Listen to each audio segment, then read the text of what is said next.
교수님 같은 분이 우리 태준이를 얼마나 좋아해 주시는데 네가 물러나는 게 당연한 거 아니야? 10년 시집살이를 해온 은미 앞에서 시어머니 박수님이 냉정하게 선언했습니다. 남편의 상간녀가 교수라는 이유로 며느리를 집에서 내쫓는 충격적인 순간이었습니다. 내일까지 짐 싸서 나가! 하지만 박수님은 몰랐습니다. 자신이 건드린 것이 무엇인지를. 평생 조용히 살아온 친정어머니가 딸의 눈물을 보고 무엇을 할 수 있는지를. 과연 다음 날부터 시작될 일들은? 시작하기 전에 무료로 눌러주시는 구독과 좋아요, 알림 설정은 똑순이 사랑방에 큰 힘이 됩니다. 지금 어디서 듣고 계신지 댓글 달아주세요. 그럼 지금부터 이야기를 시작하겠습니다. 서은미는 부엌에서 감자를 깎으며 저녁 준비를 하고 있었습니다. 시어머니 박수님이 좋아하는 감자조림을 만들려고 감자 껍질을 정성스럽게 벗겨내고 있었습니다. 10년 시집살이 동안 시어머니의 입맛을 맞추려고 얼마나 노력했는지 모릅니다. 오늘도 감자 크기를 똑같이 맞춰 자르고 있을 때였습니다. 거실에서 휴대폰 알림음이 울렸습니다. 여보, 전화 왔어. 은미가 찬물에 손을 헹구며 소리쳤습니다. 김태준은 대답이 없었습니다. 화장실에 들어간 모양이었습니다. 알림음이 계속 울려서 성가시게 느껴졌습니다. 은미는 앞치마에 손을 닦고 거실로 나갔습니다. 소파 위에 놓인 태준의 휴대폰 화면이 환하게 켜져 있었습니다. 화면에는 지영이라는 이름과 함께 메시지가 떠 있었습니다. 은미의 심장이 쿵 내려앉았습니다. 손가락 끝이 차갑게 식어갔습니다. 호기심 반 불안함 반으로 메시지 내용을 보았습니다. 도저히 부부 사이가 아닌 사람이 보낼 수 없는 노골적인 사진이었습니다. 이게 뭐야? 은미가 입술이 바싹 마르며 중얼거렸습니다. 10년 결혼 생활 동안 한 번도 의심해 본 적이 없던 남편이었습니다. 성실하고 착한 남편이라고 생각했던 태준이었습니다. 휴대폰을 들고 멍하니 서 있는데 화장실 문이 열렸습니다. 여보, 뭐해? 태준이 화장실에서 나오며 물었습니다. 은미는 온몸이 떨리는 것을 느꼈습니다. 혼란스러운 마음을 추스르며 떨리는 손으로 휴대폰을 들어 보였습니다. 이게 뭐야? 지영이가 누구야? 은미의 목소리가 작게 떨렸습니다. 태준의 얼굴이 순식간에 하얗게 변했습니다. 입술이 파르르 떨렸습니다. 당황한 기색을 감추려고 했지만 이미 늦었습니다. 그게 그냥 회사 동료야. 태준이 시선을 피하며 대답했습니다. 회사 동료가 이런 사진을 보내? 은미가 휴대폰 화면을 다시 보며 물었습니다. 눈물이 차오르기 시작했습니다. 가슴이 답답하고 숨쉬기가 어려웠습니다. 은미야, 오해야. 정말 아무것도 아니야. 태준이 다가오려 하자 은미가 뒤로 물러섰습니다. 남편의 거짓말이 더욱 화가 났습니다. 6개월째 만나고 있다고 나와 있어. 이것도 오해야? 은미가 휴대폰 화면의 메시지 날짜들을 가리키며 말했습니다. 6개월 동안 모르고 살았다는 사실이 더욱 충격적이었습니다. 태준은 할 말을 잃고 입만 벌리고 서 있었습니다. 대답해봐. 이 여자가 누구냐고. 은미가 참았던 감정이 폭발하며 소리쳤습니다. 10년 동안 한 번도 남편에게 소리를 지른 적이 없었는데 자신도 놀랐습니다. 그때 안방에서 박수님이 급하게 나왔습니다. 무슨 소리야? 왜 이렇게 시끄러워? 박수님이 잠옷 차림으로 나오며 짜증스럽게 말했습니다. 머리가 헝클어진 채로 팔짱을 끼고 서 있었습니다. 은미는 눈물을 흘리며 시어머니를 바라봤습니다. 10년 동안 믿었던 시어머니라면 자신을 도와줄 거라고 생각했습니다. 어머님, 태준이가 다른 여자를 만나고 있어요. 은미가 울먹이며 말했습니다. 박수님의 눈이 크게 떠졌습니다. 아들을 바라보며 입을 벌렸습니다. 뭐, 태준아, 이게 무슨 일이야? 박수님이 놀란 표정으로 물었습니다. 태준은 어머니 앞에서도 고개를 들지 못했습니다. 손가락을 비비작거리며 바닥만 바라봤습니다. 엄마, 미안해. 지영이라는 사람을 만나고 있었어. 태준이 모기 소리만큼 작게 말했습니다. 은미는 남편이 그렇게 쉽게 인정하는 것에 더욱 충격을 받았습니다. 6개월 동안 자신에게는 거짓말을 했으면서 어머니 앞에서는 바로 실토했습니다. 그 여자가 누군데? 박수님이 아들의 어깨를 잡으며 물었습니다. 은미는 시어머니가 아들을 혼낼 거라고 생각했습니다. 하지만 박수님의 표정은 화가 난 것이 아니라 궁금해하는 것 같았습니다. 대학에서 강의하는 사람이야. 교수야. 태준이 작은 소리로 대답했습니다. 그 순간 박수님의 표정이 180도 바뀌었습니다. 은미는 시어머니가 자신을 위로해주거나 아들을 꾸짖을 거라고 생각했는데 예상이 빗나갔습니다. 교수라고? 박수님이 다시 물었습니다. 목소리에 관심이 섞여 있었습니다. 태준이 고개를 끄덕였습니다. 그럼 우리 며느리보다 훨씬 나은 분 아니야? 박수님이 당연하다는 듯이 말했습니다. 은미는 자신의 귀를 의심했습니다. 방금 뭐라고 했는지 이해할 수 없었습니다. 어머님, 지금 뭐라고 하신 거예요? 은미가 떨리는 목소리로 물었습니다. 10년 동안 한 번도 시어머니에게 이런 톤으로 말한 적이 없었습니다. 교수님 같은 분이 우리 태준이를 좋아해 주시는데 이런 기회를 놓칠 수 있나? 박수님이 당당하게 말했습니다. 은미의 다리에 힘이 빠져 소파에 주저앉았습니다. 머릿속이 하얗게 변했습니다. 어머님, 저는 10년 동안 이 집에서 10년이 뭐 대수야? 네가 지금까지 한 게 뭐가 있다고 그래? 우리랑 격이 안 맞아도 지금까지 참아준 게 어디야? 박수님이 차갑게 말을 잘랐습니다. 은미는 눈물을 주체할 수 없었습니다. 코끝이 시큰하고 목이 메었습니다. 어머님, 제가 뭘 잘못했길래 이런 말씀을. 잘못한 게 아니라 격이 안 맞는 거야. 교수님 같은 분과 비교가 되겠어? 박수님이 코웃음을 치며 말했습니다. 팔짱을 끼고 당당하게 서 있는 모습이 10년 전과는 완전히 다른 사람 같았습니다. 태준은 벽에 기대서서 바닥만 바라보고 있었습니다. 두 손을 주머니에 넣고 어깨가 움츠러들어 있었습니다. 태준아, 당신은 뭐라고 할 말이 없어? 은미가 남편을 바라보며 간절하게 물었습니다. 10년 동안 함께 살면서 한 번이라도 자신을 지켜줄 거라고 생각했습니다. 태준은 여전히 고개를 들지 못했습니다. 입만 벌렸다 닫았다를 반복했습니다. 내일까지 짐 싸서 나가. 박수님이 단호하게 선언했습니다. 마치 판사가 판결을 내리는 것 같은 목소리였습니다. 은미는 믿을 수 없다는 표정으로 시어머니를 바라봤습니다. 그때 안방 문이 열리며 김병호가 나왔습니다. 잠옷 차림에 머리가 헝클어진 채로 당황한 표정이었습니다. 여보, 무슨 일이야? 왜 이렇게 시끄러워? 김병호가 상황을 파악하려 했습니다. 거실의 긴장감이 심상치 않았습니다. 아버님, 태준이가 다른 여자와. 은미가 울먹이며 시아버지에게 하소연하려 했습니다. 10년 동안 자신을 예뻐해준 시아버지라면 도와줄 거라 생각했습니다. 여보, 태준이가 교수님과 만나고 있어. 박수님이 남편에게 설명했습니다. 마치 좋은 소식이라는 듯한 톤이었습니다. 교수님? 김병호가 상황을 이해하지 못했습니다. 대학에서 강의하시는 분이야. 우리 며느리보다 훨씬 나은 분이고.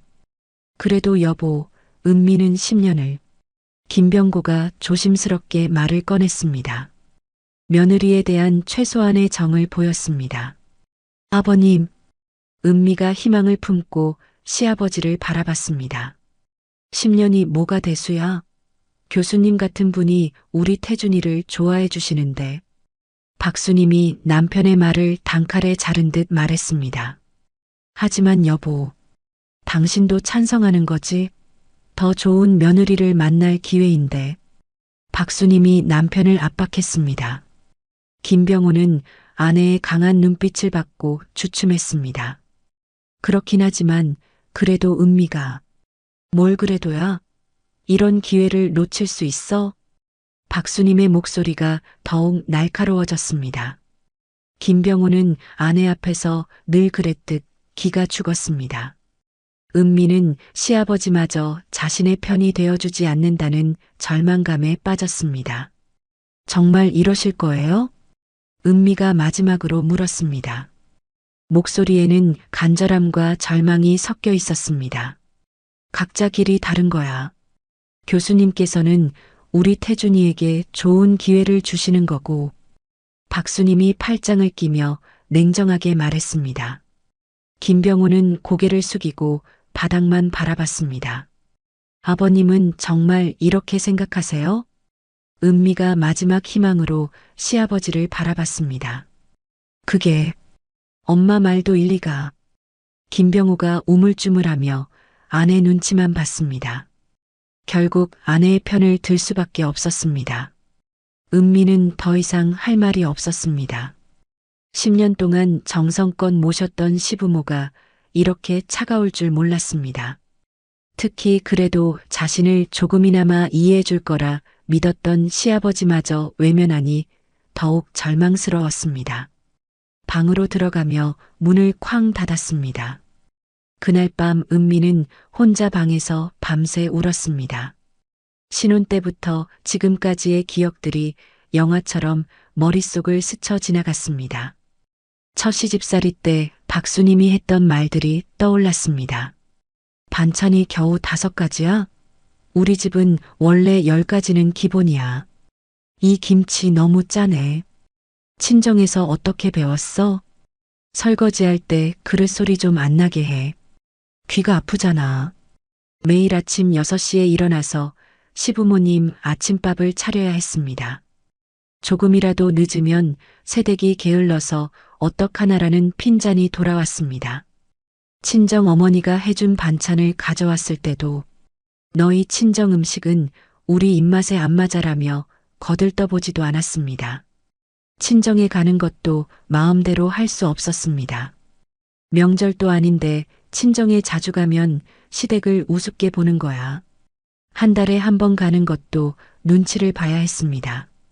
친정 어머니가 몸이 아프다고 해도 하루만 다녀와야지 며느리가 시댁을 비우면 안 되라며 재촉했습니다. 손님이 오면 혼자서 모든 준비를 해야 했습니다. 며느리가 있는데 내가 왜 해라며 박수님은 거실에서 TV만 봤습니다.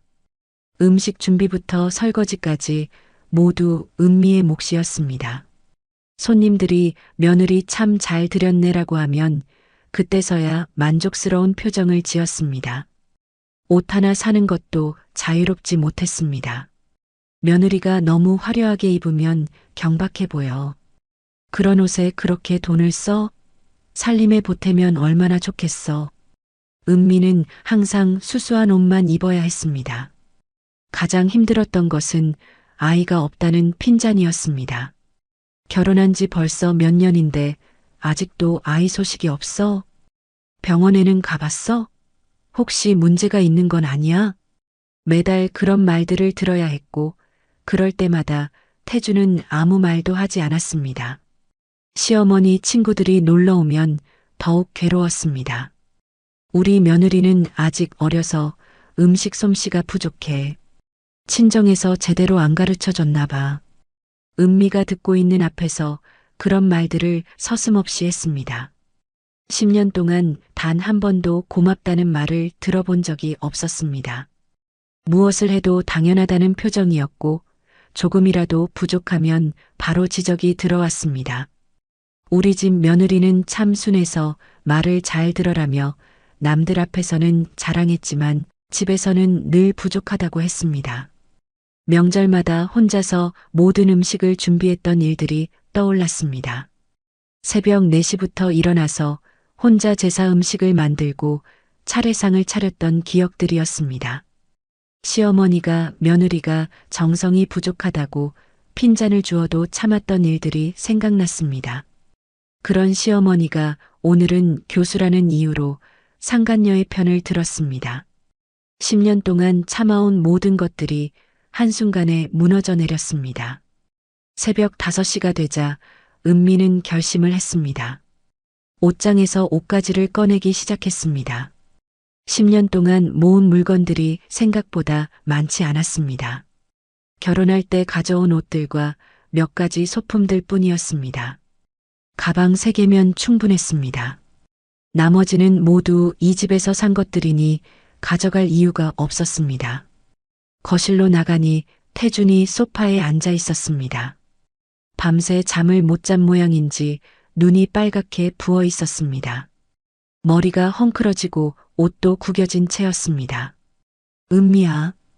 태준이 일어서며 말했습니다. 하지만 더 이상 할 말은 없는 것 같았습니다.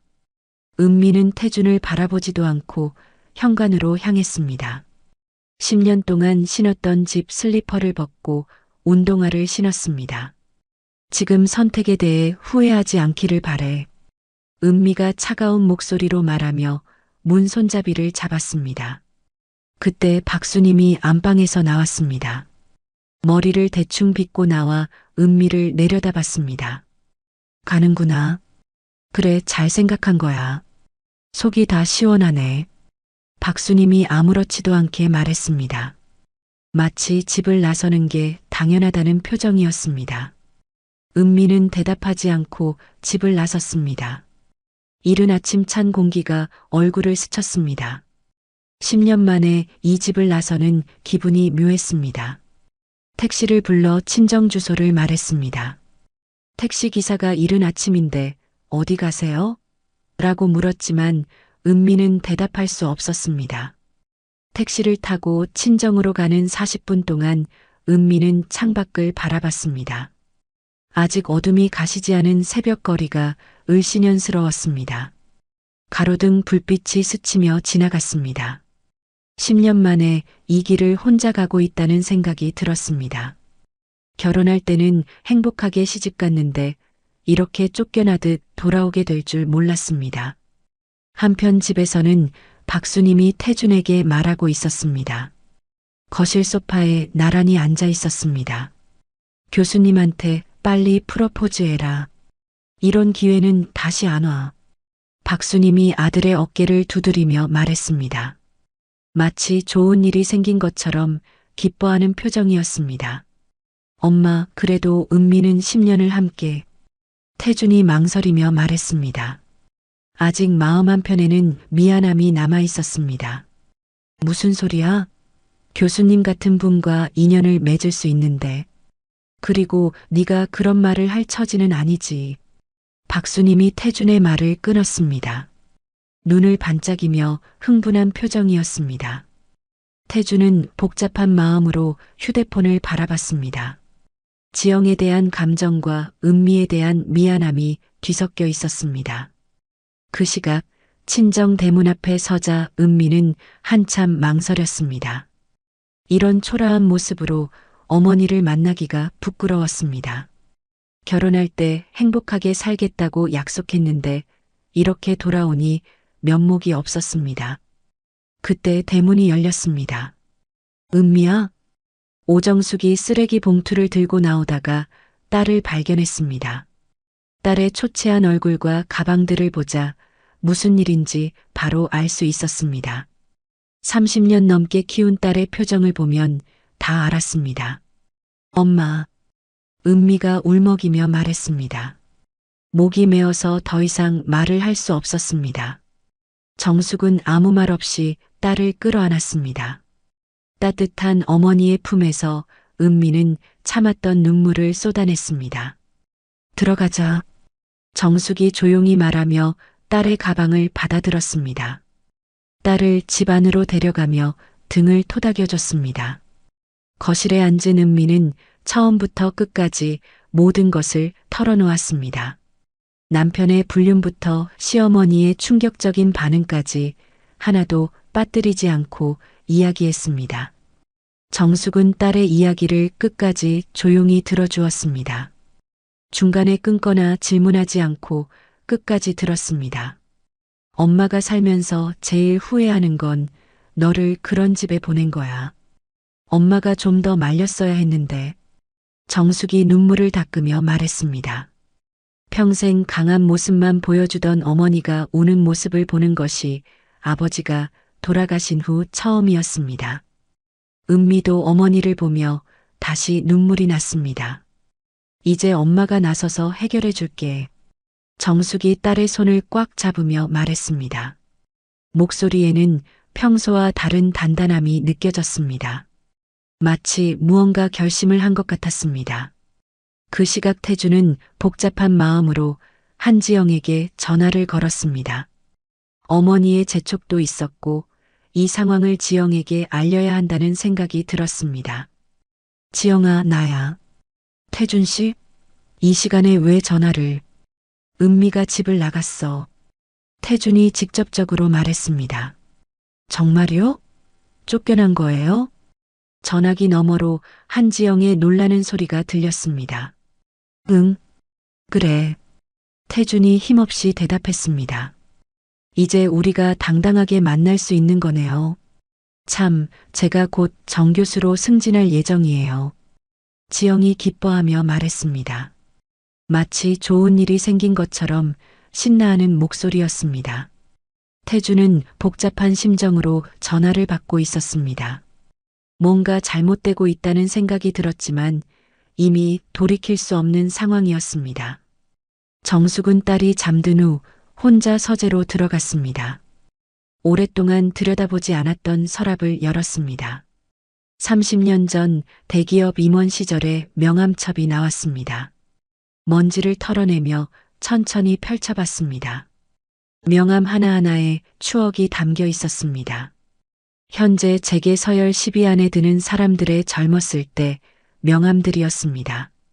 함께 야근하며 프로젝트를 성공시켰던 동료들이었습니다. 어떤 이는 대기업 회장이 되었고 어떤 이는 언론사 사장이 되었습니다. 30년이 지났지만 여전히 연락하며 지내는 사이들이었습니다. 이제부터 시작이야. 정숙이 명함첩을 천천히 덮으며 작게 중얼거렸습니다. 눈빛에는 예전과 다른 날카로움이 서려 있었습니다. 마치 잠들어 있던 맹수가 깨어나는 것 같은 기운이 느껴졌습니다. 다음 날 아침 7시 정숙은 조용히 서재로 들어갔습니다. 은미는 어제 충격으로 늦게 잠들어서 아직 깊이 잠들어 있었습니다. 정숙은 30년 동안 열어보지 않았던 서랍 깊숙한 곳을 뒤졌습니다.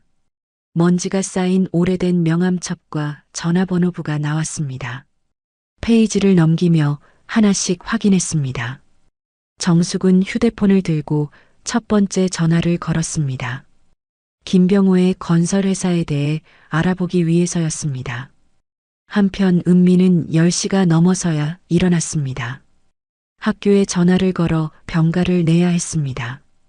교감 선생님, 서은미입니다. 오늘 갑작스럽게 아파서 병가를 쓰고 싶어요. 어디 많이 아프세요? 병원에 가보셨어요? 교감이 걱정스럽게 물었습니다. 네, 며칠 쉬어야 할 것 같아요. 은미가 힘없이 대답했습니다. 사실 몸이 아픈 게 아니라 마음이 아팠지만 설명하기 어려웠습니다. 전화를 끊고 나서 은미는 거실 소파에 멍하니 앉아 있었습니다. 10년 결혼 생활이 하루아침에 무너진 현실이 아직도 믿어지지 않았습니다. 그때 휴대폰이 울렸습니다. 대학 동창 친구 미선이었습니다. 은미야, 무슨 일이야? 목소리가 이상해. 미선아. 사실은 은미가 친구에게 어제 일어난 모든 상황을 털어놓았습니다. 남편의 불륜부터 시어머니의 충격적인 반응까지 하나도 빠뜨리지 않고 이야기했습니다. 어머, 미친 사람들. 네가 지금까지 얼마나 잘해왔는데 그래. 그런데 혹시 그 여자 이름이 한지영이야? 미선이 놀라며 물었습니다. 응, 맞아. 어떻게 알았어? 은미야, 그 여자 우리 대학가에서 완전 유명한 사람이야. 기혼남들이랑 바람나기로 소문난 여자야. 미선이 충격적인 정보를 전해주었습니다. 뭐라고? 은미의 목소리가 떨렸습니다. 내가 대학 도서관에서 일하잖아. 교수들 사이에서 소문이 자자해. 한지영이란 여자가 여러 기혼 교수들과 동시에 만난다고. 미선이 자세히 설명해 주었습니다. 은미는 충격으로 말을 잇지 못했습니다. 은미야, 인터넷에 검색해봐. 분명히 관련 글들이 있을 거야. 미선이 조언해 주었습니다. 그 시각 정숙은 첫 번째 전화를 마치고 있었습니다. 상대방은 현재 대형 건설사 회장으로 있는 최 회장이었습니다. 최 회장님, 정숙입니다. 오랜만이죠? 아, 정숙 부장. 어쩐 일로 연락을. 최 회장의 목소리가 반가웠습니다. 안부나 여쭈으려고 전화했어요. 요즘 어떻게 지내세요? 정숙이 자연스럽게 운을 뗐습니다. 나야 뭐, 늘 바쁘게 살고 있지. 그런데 정숙 부장은 어떻게 지내고 있어? 딸 시집 보내고 조용히 지내고 있어요. 그런데 혹시 김병호라는 건설회사 사장 아세요? 정숙이 본론을 꺼냈습니다. 김병호? 아, 그 사람 알지. 우리 회사가 그 사람 아파트 단지 사업에 투자하고 있어. 최 회장이 대답했습니다. 정숙의 눈이 반짝였습니다. 그렇군요. 혹시 그분 어떤 사람인가요? 왜 갑자기 김병호에 대해 물어보지? 최 회장이 궁금해했습니다. 사실은 개인적인 문제가 좀 있어서요. 예정을 생각해서 부탁 하나만 들어주실 수 있나요? 정숙이 조심스럽게 말했습니다. 목소리에는 진지함이 깃들어 있었습니다. 한편 박수님은 태준과 함께 고급 레스토랑에 앉아 있었습니다. 한지영과의 첫 만남을 주선한 것이었습니다. 30분 전부터 와서 기다리고 있었습니다. 태준아, 교수님 오시면 정중하게 모셔야 돼. 박수님이 아들에게 당부했습니다. 평소보다 화장을 진하게 하고 좋은 옷을 차려입었습니다. 알겠어요, 엄마. 태준이 시계를 보며 답했습니다. 마음 한편으로는 은미에 대한 미안함이 있었지만 이미 돌이킬 수 없는 상황이었습니다. 그때 한지영이 레스토랑 문을 열고 들어왔습니다. 세련된 원피스를 입고 명품 가방을 들고 있었습니다. 박수님이 손을 흔들며 반겼습니다. 지영 교수님, 여기에요. 한지영이 테이블로 다가와 우아하게 인사했습니다. 안녕하세요. 한지영입니다. 아이고, 교수님. 제가 태준이 어머니 박수님입니다. 박수님이 일어나서 정중하게 인사했습니다. 태준 씨가 어머님 얘기를 많이 했어요. 뵙게 되어 영광입니다. 한지영이 능숙하게 말했습니다. 박수님의 얼굴이 환해졌습니다. 교수님, 앉으세요. 우리 며느리 자리에 앉으실 분이라고 생각하니까 정말 기뻐요. 박수님이 극진히 대접했습니다. 한지영은 속으로 비웃으며 겉으로는 겸손한 표정을 지었습니다. 어머님, 아직 그런 말씀하시기는. 아니에요, 교수님. 우리 태준이를 만나주셔서 영광이에요. 박수님이 계속해서 축혀 세웠습니다. 태준은 불편한 표정으로 앉아 있었습니다. 그런데 바로 그 시각, 정숙의 본격적인 계획이 시작되고 있었습니다. 최 회장과의 통화를 마친 정숙은 두 번째 전화를 걸고 있었습니다. 며칠 후 김병호는 사무실에서 직원들을 불러 모았습니다. 갑작스럽게 투자 철회 연락들이 들어오기 시작했기 때문이었습니다. 갑자기 이게 무슨 일이야? 김병호가 직원들에게 소리쳤습니다. 얼굴이 붉어져서 화가 많이 난 것이 보였습니다. 사장님, 대형 건설사 세 곳에서 동시에 투자 철회 연락이 왔습니다. 과장이 떨리는 목소리로 보고했습니다. 이유가 뭔데? 명확한 이유를 말해주지 않았습니다. 그냥 내부 사정이라고만. 과장이 고개를 숙이며 답했습니다. 김병호는 머리를 쥐어뜯었습니다. 30년 사업하면서 이런 일은 처음이야. 그 시각 은미는 집에서 컴퓨터 앞에 앉아 있었습니다. 미선의 조언에 따라 한지영에 대해 인터넷 검색을 하고 있었습니다. 검색 결과가 하나씩 나올 때마다 은미의 표정이 굳어졌습니다.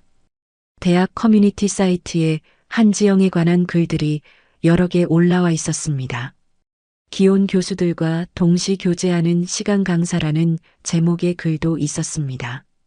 은미는 이 모든 내용들을 캡처해서 파일로 정리하기 시작했습니다. 이런 여자와 태준이가. 은미가 혼자 중얼거렸습니다. 분노와 허탈감이 동시에 밀려왔습니다. 그런데 더 충격적인 사실이 기다리고 있었습니다. 한지영이 실제로는 정교수가 아니라 시간 강사에 불과하다는 것이었습니다. 박수님이 그토록 좋아했던 교수님은 거짓이었습니다. 정숙은 이번에는 건설업계의 자재 공급업체 사장들에게 전화를 걸기 시작했습니다. 30년 전 함께 일했던 동료들이 지금은 각 분야에서 중요한 자리에 있었습니다. 윤 사장님, 오랜만입니다. 정숙입니다. 아, 정숙 씨. 정말 오랜만이네. 어떻게 지내고 있어? 잘 지내고 있어요. 그런데 부탁이 하나 있는데. 정숙이 조심스럽게 말을 꺼냈습니다. 무슨 부탁인데? 김병호 사장의 건설회사 아시죠? 그 회사와는 당분간 거래를 중단해 주시면 안 될까요? 정숙이 단호하게 말했습니다. 갑자기 왜? 무슨 일이 있었나? 윤 사장이 궁금해했습니다. 개인적인 문제가 있어요. 제가 보증하는 일이니까 믿고 따라주세요. 정숙의 목소리에는 평소와 다른 차가움이 서려 있었습니다. 정숙 씨가 그렇게 말한다면 알겠어. 내일부터 거래를 중단하지. 윤 사장이 승낙했습니다. 30년 전부터 정숙의 능력을 알고 있었기 때문에 의심하지 않았습니다. 한편 한지영은 대학 교수 휴게실에서 동료들에게 자랑하고 있었습니다. 곧 좋은 남자와 결혼할 것 같아요. 한지영이 기뻐하며 말했습니다. 어머, 누구예요? 여교수가 관심을 보였습니다. 건설회사 아들이에요. 어머니도 저를 정말 좋아하셔서 빨리 며느리로 맡고 싶다고 하세요. 한지영이 거짓말을 섞어가며 말했습니다. 하지만 정작 자신에 대한 소문들이 퍼지고 있다는 사실은 모르고 있었습니다. 며칠 후 김병호 회사에는 더 큰 악재가 찾아왔습니다. 주요 자재 공급업체들이 계약을 파기한다고 연락해 왔습니다. 김병호는 완전히 패닉 상태에 빠졌습니다. 박수님도 남편의 심각한 표정을 보고 불안해하기 시작했습니다. 여보, 회사에 무슨 일이 생긴 거야? 투자자들이 철수하고 협력업체들도 계약을 끊는다고 해. 김병호가 한숨을 쉬며 답했습니다. 왜 갑자기 그런 일이? 나도 모르겠어. 30년 사업하면서 이런 일은 처음이야. 박수님은 불현듯 며느리 생각이 났습니다. 혹시 며느리가 무슨 짓을 한 게 아닐까? 박수님이 의심스럽게 말했습니다. 설마 은미가 뭘 할 수 있겠어? 그냥 경기가 안 좋은 거겠지. 태준이 대수롭지 않게 여겼습니다. 하지만 박수님의 불안감은 점점 커져갔습니다. 그 시각 정숙은 마지막 카드를 꺼내들고 있었습니다. 금융권에서 일하는 옛 동료에게 전화를 걸었습니다. 김 팀장님, 정숙입니다. 어머, 정숙 씨. 오랜만이에요. 김병호 건설이라는 회사의 대출 심사를 좀 까다롭게 봐주실 수 있을까요? 정숙이 직접적으로 부탁했습니다. 무슨 일인지는 묻지 않을게요. 정숙 씨가 부탁하는 일이니까 그렇게 하겠습니다. 김 팀장이 흔쾌히 승낙했습니다. 정숙은 모든 전화를 마치고 나서 은미에게 다가갔습니다. 딸이 컴퓨터 앞에서 한지영에 대한 자료들을 정리하고 있었습니다. 은미야, 뭐 하고 있어? 엄마, 한지영이라는 여자에 대해 알아보고 있어요. 정말 충격적이에요. 은미가 화면을 가리키며 말했습니다. 그래, 뭐가 나왔는데? 정숙이 관심을 보였습니다. 이 여자가 교수가 아니라 시간 강사예요. 그리고 여러 기혼남들과 동시에 만나고 다녔어요. 은미가 증거 자료들을 보여주었습니다. 정숙은 딸의 어깨에 손을 올리며 말했습니다. 잘 됐어. 이제 시작일 뿐이야. 정숙이 의미심장한 미소를 지으며 말했습니다. 엄마, 정말 뭔가 하고 계신 거예요? 은미가 궁금해하며 물었습니다. 진짜는 다음 주부터야. 걱정하지 마. 정숙이 딸을 안심시켰습니다. 눈빛에는 복수에 대한 확신이 가득했습니다. 그날 밤 김병호는 잠을 이루지 못했습니다. 회사 상황이 하루가 다르게 악화되고 있었습니다. 30년 동안 쌓아온 신뢰관계들이 하루아침에 무너지고 있었습니다. 도대체 누가 우리를 망하게 하려는 거야? 김병호가 혼자 중얼거렸습니다. 하지만 그 답을 알기에는 너무 늦었습니다. 정숙의 복수는 이미 시작되었고 이제 멈출 수 없는 상황이 되었습니다. 일주일 후 김병호는 사무실에서 은행 대출 담당자와 마주 앉아 있었습니다. 얼굴이 하얗게 질린 채로 서류를 바라보고 있었습니다. 30년 사업하면서 이런 굴욕을 당해본 적이 없었습니다. 김 사장님, 죄송하지만 대출 승인이 어렵겠습니다. 은행 대출팀장이 냉정하게 말했습니다. 김병호의 손이 떨렸습니다. 이유가 뭡니까? 저희 회사는 30년간 한 번도 연체한 적이 없는데요. 최근 투자 철회와 협력업체 이탈 등으로 신용도가 급락했습니다. 대출팀장이 서류를 정리하며 설명했습니다. 김병호는 머리를 감싸쥐었습니다. 그럼 우리 회사는 어떻게 하라는 겁니까? 다른 방법을 찾아보시기 바랍니다. 대출팀장이 일어서며 차가운 말을 남겼습니다. 김병호는 혼자 남아 한숨만 내쉬었습니다. 바로 그때 정숙의 집에서는 특별한 손님이 찾아와 있었습니다. 30년 전 함께 일했던 동료이자 현재 대형 언론사에서 경제부장으로 일하는 김 부장이었습니다. 정숙은 거실에서 김 부장을 반갑게 맞았습니다. 김 부장님, 정말 오랜만이에요. 정숙이 차를 따라주며 말했습니다. 정숙 씨, 전화로 부탁받은 그 일 말이야. 김 부장이 진지한 표정으로 운을 뗐습니다. 김병호 회사 기사를 준비하고 있는데 어떤 방향으로 써야 할까? 정숙은 잠시 생각에 잠겼습니다. 복수는 하되 너무 노골적으로 하면 안 된다는 생각이 들었습니다. 사실대로만 써주세요. 다만 타이밍은 제가 알려드릴게요. 알겠어.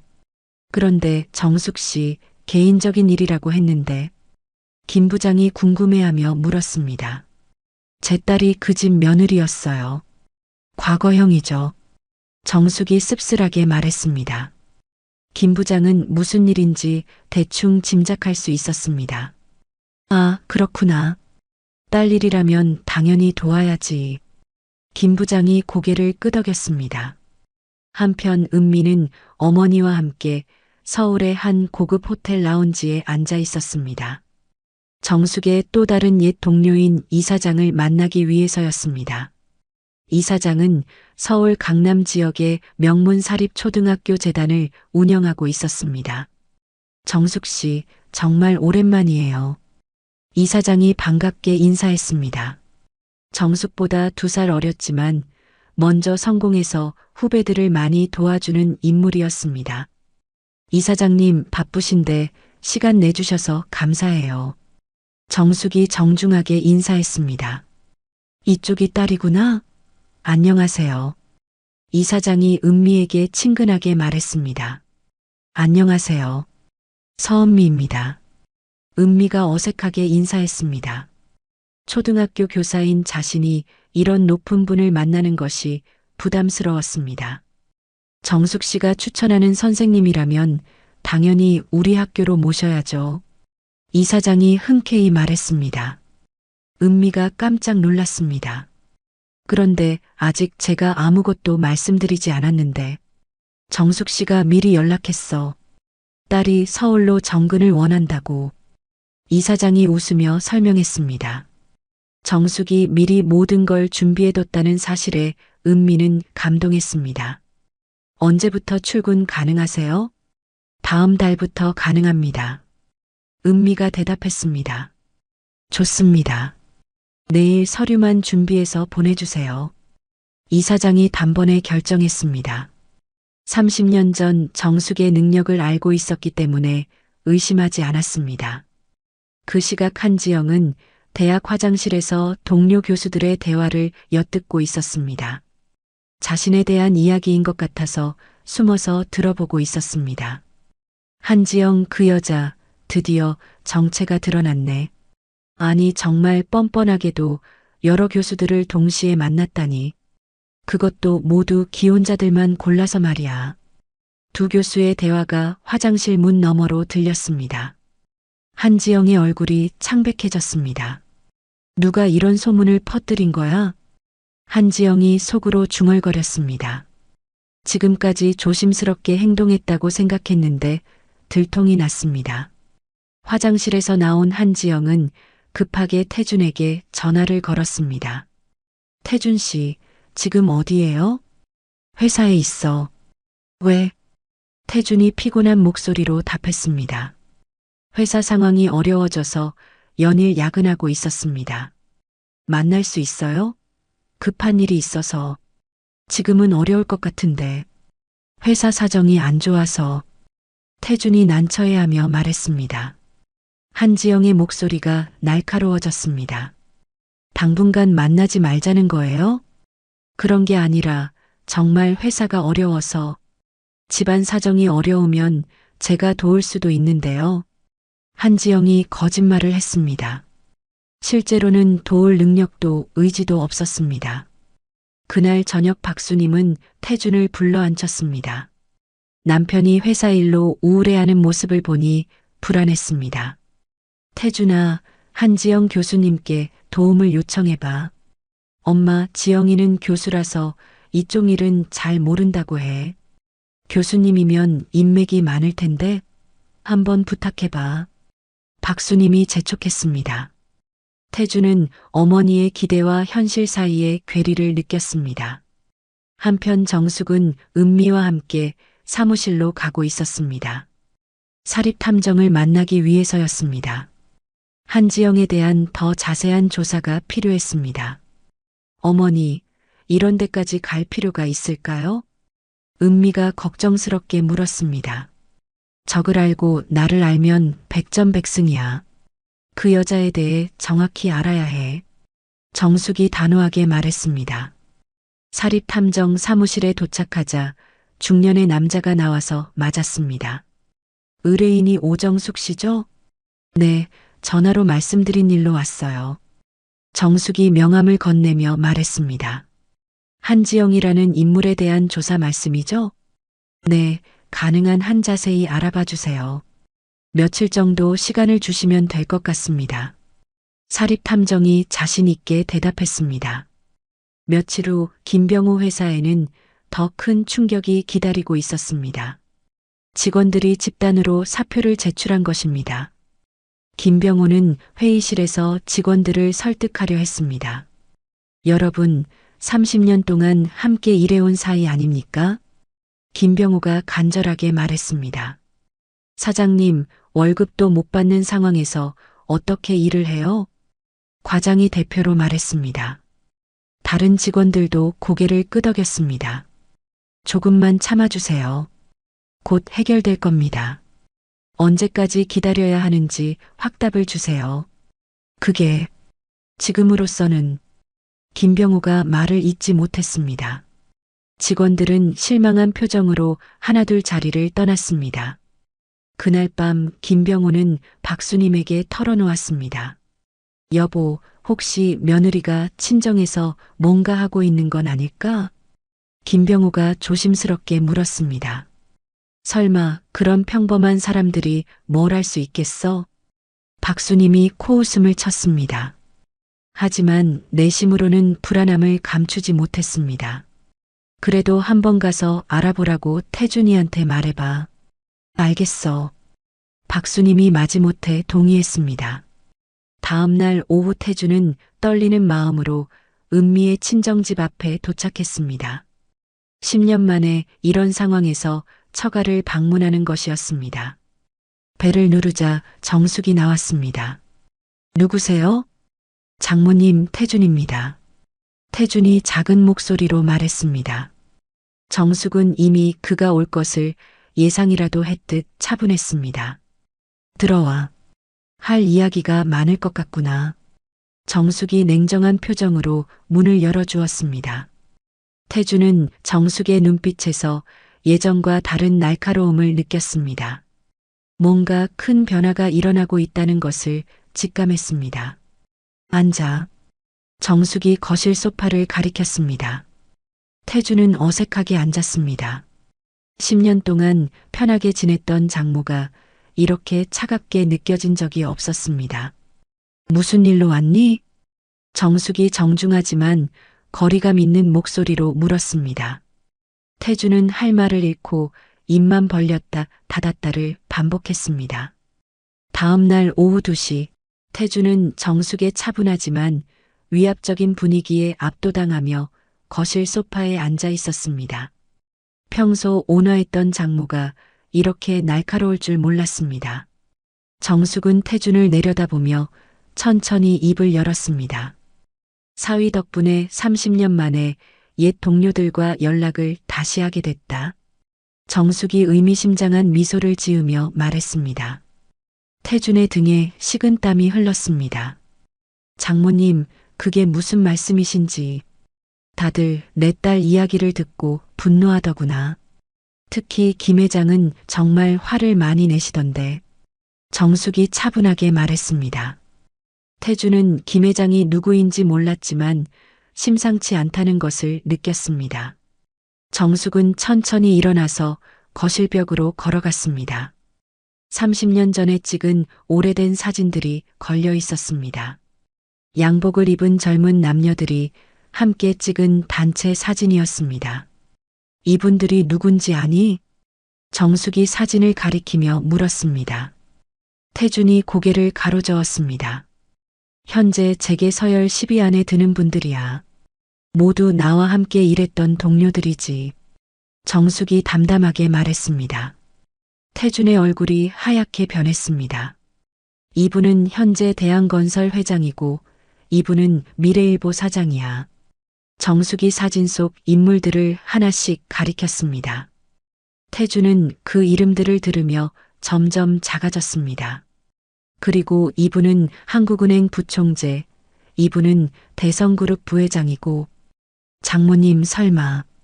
태준이 떨리는 목소리로 말했습니다. 30년 전에는 모두 평범한 대리, 과장이었어. 나도 마찬가지였고, 정숙이 사진을 바라보며 회상했습니다. 하지만 시간이 흘러서 각자의 자리에서 성공했지. 그리고 아직도 연락하고 지내는 사이야. 태준이 식은땀을 닦으며 물었습니다. 장모님, 혹시 저희 집안일에 개입하고 계신 건가요? 정숙이 태준을 똑바로 바라봤습니다. 눈빛이 차갑게 변했습니다. 개입이 아니라 정당한 응징이야. 내 딸을 함부로 대한 대가를 치르는 거지. 장모님, 제발. 너희들이 은미를 내쫓을 때는 생각 안 했니? 10년 동안 정성껏 시집살이한 며느리를 하루아침에 내쫓으면서 정숙의 목소리가 점점 차가워졌습니다. 태준은 할 말을 잃었습니다. 그때 안방에서 은미가 나왔습니다. 태준과 마주치자 서로 어색한 침묵이 흘렀습니다. 10일 만에 보는 은미의 얼굴이었습니다. 은미야. 태준이 일어서며 말했습니다. 은미는 태준을 쳐다보지도 않고 부엌으로 향했습니다. 은미야, 미안하다. 다시 돌아와 줄 수 없을까? 태준이 간절하게 말했습니다. 은미가 걸음을 멈췄습니다. 이미 늦었어. 은미가 돌아보지도 않고 말했습니다. 은미야, 제발. 내가 잘못했어. 난 새로운 삶을 선택했어. 서울로 갈 거야. 은미가 차갑게 말했습니다. 태준의 다리에서 힘이 빠졌습니다. 정숙이 서재에서 두꺼운 봉투를 가져왔습니다. 태준에게 건네며 말했습니다. 네가 만나고 있는 여자의 진짜 정체야. 태준이 떨리는 손으로 봉투를 받았습니다. 안에는 한지영에 대한 상세한 조사 자료가 들어 있었습니다. 교수는커녕 시간 강사도 겨우 하고 있어. 그것도 여러 대학을 전전하면서. 정숙이 차갑게 설명했습니다. 태준이 자료를 넘기며 읽어보니 충격적인 내용들이 가득했습니다. 그리고 네가 8번째 불륜 상대라는 것도 확인됐어. 이럴 수가. 태준이 중얼거렸습니다.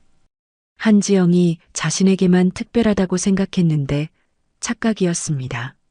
지영이가 저에게 거짓말을 했다는 건가요? 처음부터 끝까지 거짓말이었지. 은미가 부엌에서 나오며 말했습니다. 이제 알았어? 난 진작에 다 알고 있었어. 은미가 씁쓸한 웃음을 지었습니다.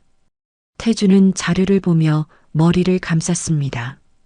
김병호 회사는 이제 며칠 안에 완전히 무너질 예정이야. 정숙이 단호하게 말했습니다. 언론 보도도 준비되어 있고, 하지만 네가 진심으로 뉘우친다면. 정숙이 말을 흐렸습니다. 태준이 무릎을 꿇으며 매달렸습니다. 장모님, 무엇이든 하겠습니다. 어떻게 하면 되죠? 은미에게 용서를 구하고 그 여자와 완전히 끊어라. 네, 그렇게 하겠습니다. 태준이 간절하게 대답했습니다. 하지만 은미가 고개를 저었습니다. 엄마, 저는 이미 결심했어요. 이혼하고 서울로 가기로 했어요. 은미가 단호하게 말했습니다. 태준의 얼굴이 절망으로 일그러졌습니다. 그렇다면 깨끗하게 정리하고 가야겠구나. 정숙이 딸의 의지를 존중하며 태준을 바라봤습니다. 은미야, 제발 한 번만 더 기회를 줘. 기회는 10년 동안 충분히 줬어. 몰라서 물어? 은미가 냉정하게 말했습니다. 태준은 절망적인 표정으로 물었습니다. 그럼 저희 가족은 어떻게 되는 거예요? 아버지 회사도 어머니도. 그건 너희들이 선택한 결과야. 정숙이 냉정하게 선을 그었습니다. 내 딸을 내쫓을 때 생각했어야지. 장모님, 정말 돌이킬 방법이 없나요? 이제 와서 후회해도 늦어. 정숙이 단호하게 말했습니다. 태준은 한참 동안 말을 잇지 못했습니다. 한지영과는 언제 끊을 거니? 지금 당장 가서 끊겠습니다. 그리고 은미에게 정식으로 사과해라. 네, 그렇게 하겠습니다. 태준이 고개를 숙였습니다. 하지만 이혼은 막을 수 없어. 정숙이 마지막 통보를 했습니다. 태준의 어깨가 무너져 내렸습니다. 그날 저녁 7시 태준이 집으로 돌아갔습니다. 박수님이 현관에서 기다리고 있었습니다. 어떻게 됐니? 뭔가 해결됐어? 박수님이 기대에 찬 목소리로 물었습니다. 태준은 힘없이 소파에 앉았습니다. 엄마, 큰일 났어요. 무슨 소리야? 장모님이 재계 인사들과 다 아는 사이예요. 태준이 떨리는 목소리로 말했습니다. 그게 무슨 소리야? 박수님이 이해하지 못했습니다. 30년 전에 대기업 임원이셨어요. 지금 회장들과 다 동기예요. 설마. 박수님의 얼굴이 창백해졌습니다. 우리 회사가 망하는 것도 다 장모님이 한 일이에요. 그럴 리가 없어. 그냥 평범한 아줌마인데. 박수님이 믿고 싶지 않아 했습니다. 엄마, 이것 좀 보세요. 태준이 한지영 조사 자료를 보여줬습니다. 박수님이 자료를 보더니 경악했습니다. 이게 뭐야? 교수가 아니라고? 시간 강사도 겨우 하고 있어요. 그것도 여러 남자들과 동시에 만나면서 내가 무슨 짓을 한 거야? 박수님이 자료를 떨어뜨리며 중얼거렸습니다. 처음으로 사태의 심각성을 깨달았습니다. 엄마가 그렇게 좋아했던 교수님이 이런 여자였어요. 이럴 수가, 정말 이럴 수가. 박수님이 머리를 감싸쥐었습니다. 그리고 은미는 이혼하겠다고 해요. 안 돼. 그건 안 돼. 박수님이 소리쳤습니다. 이미 늦었어요, 엄마. 모든 게 끝났어요. 태준이 절망에 빠진 목소리로 말했습니다. 내가 며느리한테 가서 사죄할게. 소용없어요. 이미 마음을 정했어요. 박수님은 이제서야 자신이 얼마나 큰 실수를 했는지 깨달았습니다. 10년 동안 정성껏 시집살이한 며느리를 하루아침에 내쫓은 것을, 그리고 그 며느리의 어머니가 어떤 사람인지도 모르고, 아버지는 뭐라고 하셔? 아직 말 안 했어요. 어떻게 말하지? 회사도 망하고 며느리도 잃고. 박수님이 절망에 빠져 중얼거렸습니다. 태준도 마찬가지로 앞이 막막했습니다. 그날 밤 김병우가 퇴근해서 집에 들어왔습니다. 얼굴이 수척해져서 10년은 늙어 보였습니다. 여보, 회사는 어떻게 됐어? 박수님이 조심스럽게 물었습니다. 망했어. 완전히 망했어. 김병우가 소파에 주저앉으며 말했습니다. 내일 직원들 월급도 못 줘. 30년 만에 이런 굴욕을. 김병우가 한숨을 내쉬었습니다. 박수님은 남편에게 진실을 말해야 할지 고민했습니다. 하지만 지금 상황에서는 더 큰 절망만 줄 것 같았습니다. 모든 것이 자신의 잘못된 판단 때문이라는 사실을, 그리고 이제는 돌이킬 수 없다는 사실을 박수님은 뼈저리게 깨달았습니다. 이혼 재판 당일 오전 10시, 은미는 정숙과 함께 가족법원에 나타났습니다.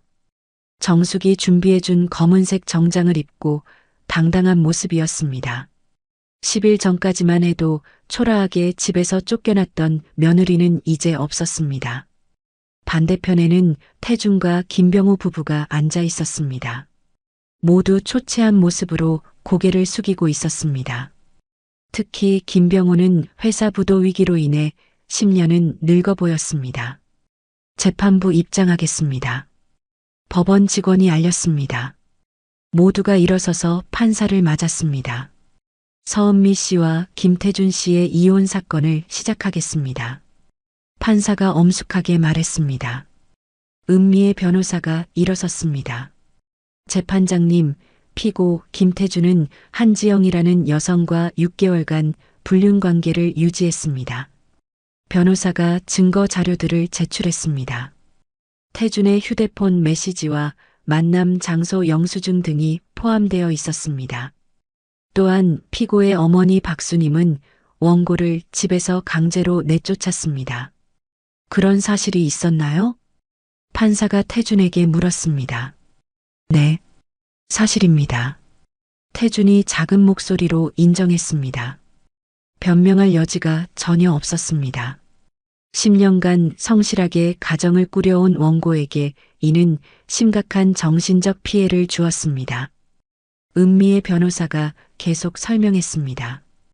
따라서 이혼에 따른 모든 책임은 피고 측에 있음을 명확히 하는 바입니다. 태준의 변호사도 일어섰습니다. 재판장님, 피고도 자신의 잘못을 깊이 반성하고 있습니다. 하지만 이미 원고의 마음은 돌이킬 수 없는 상황입니다. 판사가 잠시 서류를 검토한 후 말했습니다. 피고 김태준의 불륜 사실이 명확히 증명되었고 시가족의 부당한 처사도 확인됩니다. 따라서 이혼을 허가하며 모든 책임은 피고 측에 있음을 인정합니다. 판결이 내려지자 은미는 안도의 숨을 쉬었습니다. 정숙이 딸의 어깨를 토닥여 주었습니다. 고생했어. 엄마 덕분이에요. 은미가 눈물을 글썽이며 말했습니다. 재판이 끝난 직후 정숙은 밖으로 나와 휴대폰을 꺼냈습니다. 언론사 김 부장에게 전화를 걸었습니다. 김 부장님, 이제 기사를 내보내도 됩니다. 알겠어. 오늘 오후에 일면 톱으로 나갈 예정이야. 고마워요. 정숙이 전화를 끊으며 만족스럽게 미소 지었습니다.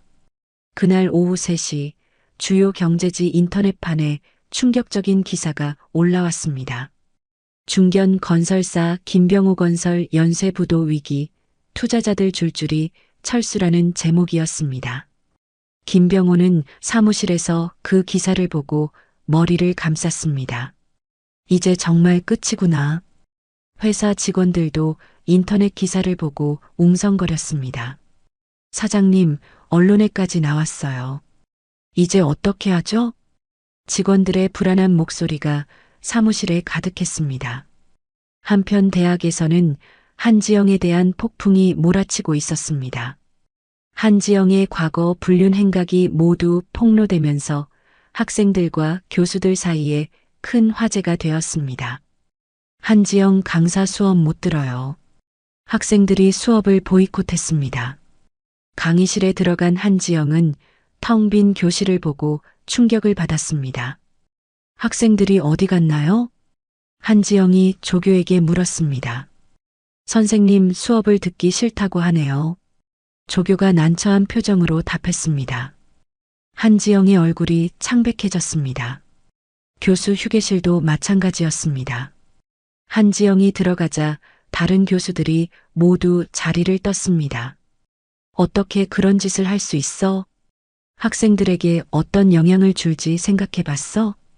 뒤에서 들려오는 비난의 목소리들이었습니다. 한지영은 견딜 수 없어서 휴게실에서 나왔습니다. 오후 5시 한지영은 대학 행정실에서 통보를 받았습니다. 한지영 강사님, 더 이상 강의를 맡을 수 없습니다. 행정실장이 냉정하게 통보했습니다. 이유가 뭐예요? 학생들과 교수들의 강력한 반발이 있었습니다. 하지만 저에게도 사생활이란 게 있어요. 한지영이 울먹이며 호소했습니다. 죄송하지만 결정된 사항입니다. 행정실장이 단호하게 말했습니다. 한지영은 대학가에서 완전히 매장당했습니다. 그날 저녁 8시 태주는 한지영을 만나기로 한 카페에 앉아 있었습니다. 한지영이 들어오는 모습을 보니 완전히 다른 사람 같았습니다. 화려했던 옷차림도 초라해 보였습니다. 지영아, 앉아. 태준이 무거운 목소리로 말했습니다. 태준 씨, 오늘 무슨 일이 있었어요? 갑자기 만나자고 해서 우리 관계를 정리하려고 해. 태준이 직접적으로 말했습니다. 한지영의 얼굴이 굳었습니다. 갑자기 왜 그래요? 부인하고 이혼했다면서요? 지영아, 나는 네가 어떤 사람인지 이제 다 알았어. 태준이 조사 자료를 테이블에 올려놓았습니다. 한지영이 그것을 보더니 얼굴이 새하얘졌습니다. 이건 뭐예요? 내 과거야. 처음부터 끝까지 거짓말이었지? 태준 씨, 오해예요. 한지영이 변명하려 했습니다. 8번째 남자였다며? 내가 그런 게 아니에요. 교수도 아니고 시간 강사도 겨우 하고 있으면서 나를 속였지? 태준의 목소리가 차가워졌습니다. 당신이 이렇게 나올 줄 알았어요. 한지영이 갑자기 태도를 바꿨습니다. 어차피 당신도 이제 쓸모 없어졌으니까. 뭐라고? 집도 잃고 직장도 잃을 사람이 무슨 소용이에요?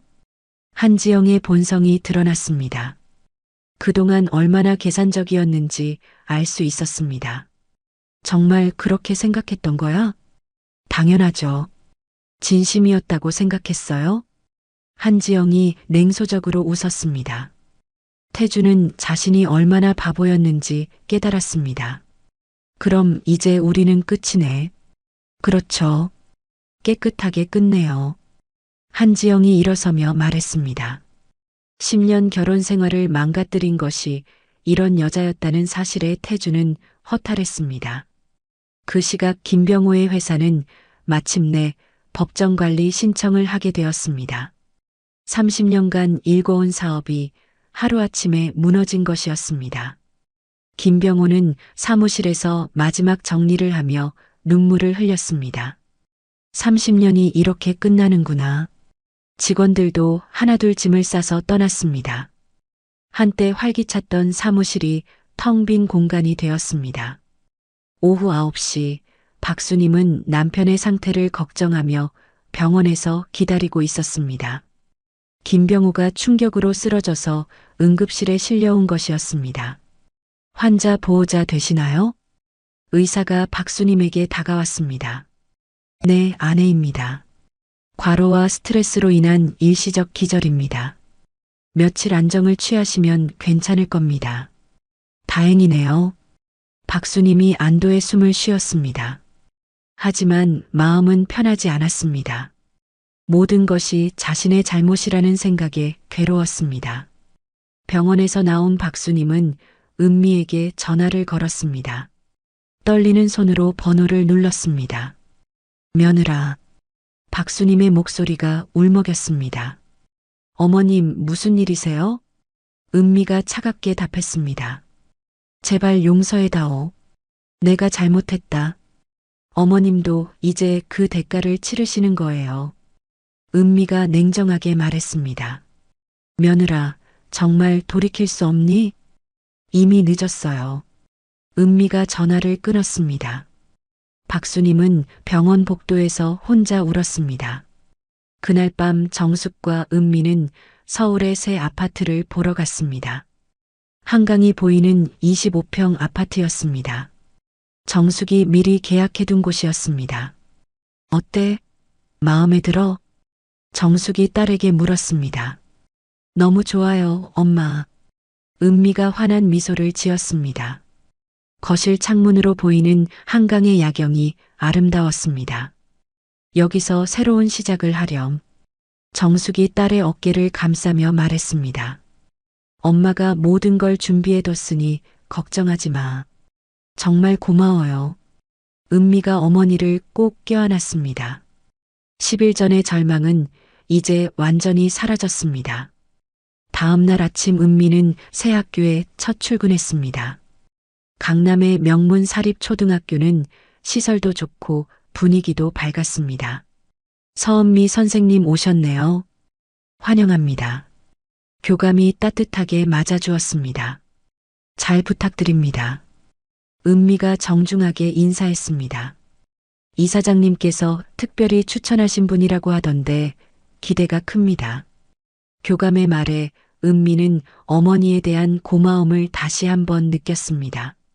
교무회의에서도 동료 교사들이 따뜻하게 환영해 주었습니다. 여기서는 정말 새로운 사람이 될 수 있을 것 같아요. 은미가 오랜만에 밝은 표정을 보였습니다. 10년 만에 진짜 자유로워진 기분이었습니다. 그날 저녁 정숙과 은미는 새 아파트 거실에서 차를 마셨습니다. 이제 진짜 우리 인생이 시작이야. 정숙이 만족스럽게 말했습니다. 네, 엄마 덕분이에요. 은미가 환한 미소를 지었습니다. 창밖으로 보이는 서울의 야경이 희망차게 느껴졌습니다. 한편 그 시각 한지영은 원룸에 혼자 앉아 있었습니다. 모든 것을 잃은 현실이 아직도 믿어지지 않았습니다. 대학에서 쫓겨나고 태중과도 헤어진 상황에서 분노만이 남아 있었습니다. 이대로 당할 수는 없어. 한지영이 이를 악물며 중얼거렸습니다. 컴퓨터를 켜고 인터넷 검색을 시작했습니다. 정숙과 은미에 대한 정보를 찾기 시작한 것이었습니다. 몇 시간의 검색 끝에 은미의 새 직장을 알아냈습니다. 강남의 사립초등학교였습니다. 한지영의 입가에 섬뜩한 미소가 떠올랐습니다. 복수해야 해. 저 사람들 때문에 내 인생이 망가졌어. 한지영이 복수 계획을 세우기 시작했습니다. 첫 번째 목표는 은미의 새 직장이었습니다. 다음 날 오전, 은미는 새 학교에서 즐겁게 수업을 진행하고 있었습니다. 아이들이 밝게 웃으며 수업에 참여하는 모습이 행복했습니다. 10년 만에 이렇게 자유로운 기분을 느꼈습니다. 선생님, 오늘 수업 재밌어요. 한 학생이 환하게 웃으며 말했습니다. 그래. 선생님도 너희들과 수업하는 게 정말 좋아. 은미가 학생들을 바라보며 답했습니다. 이런 순간들이 새로운 삶의 희망이었습니다. 하지만 수업이 끝난 후 교무실로 돌아오니 분위기가 어색했습니다. 동료 교사들이 은미를 보며 수군거렸습니다. 은미 선생님, 교감실로 오라고 하네요. 선배 교사가 조심스럽게 말했습니다. 은미는 무슨 일인지 몰라서 당황했습니다. 교감실에 들어가니 교감이 심각한 표정으로 앉아 있었습니다. 책상 위에는 익명의 편지가 놓여 있었습니다. 은미 선생님 앉으세요. 교감이 무거운 목소리로 말했습니다. 은미가 의자에 앉아 교감이 편지를 보여줬습니다. 혹시 이전 학교에서 문제가 있었나요?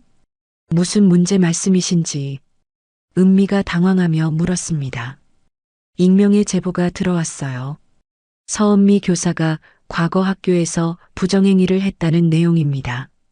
교감이 편지 내용을 읽어줬습니다. 은미의 얼굴이 창백해졌습니다. 그런 일은 절대 없었습니다. 은미가 단호하게 부인했습니다.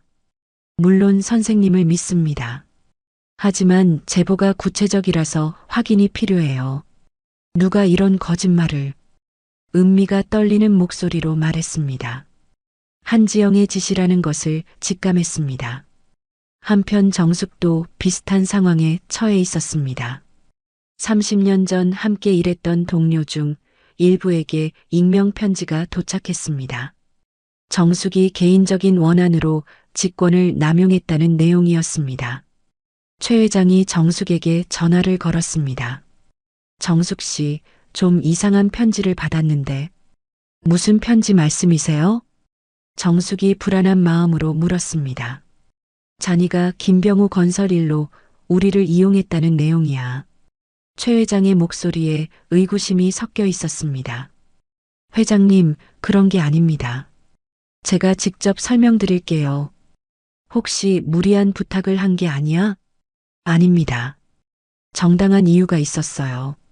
정숙이 다급하게 해명했습니다. 하지만 최 회장의 목소리는 예전처럼 따뜻하지 않았습니다. 그날 저녁 한지영은 더 큰 계획을 실행에 옮겼습니다. 자신의 과거 불륜 상대들을 모두 찾아가기 시작한 것이었습니다. 첫 번째로 찾아간 것은 대학 교수 한 명이었습니다.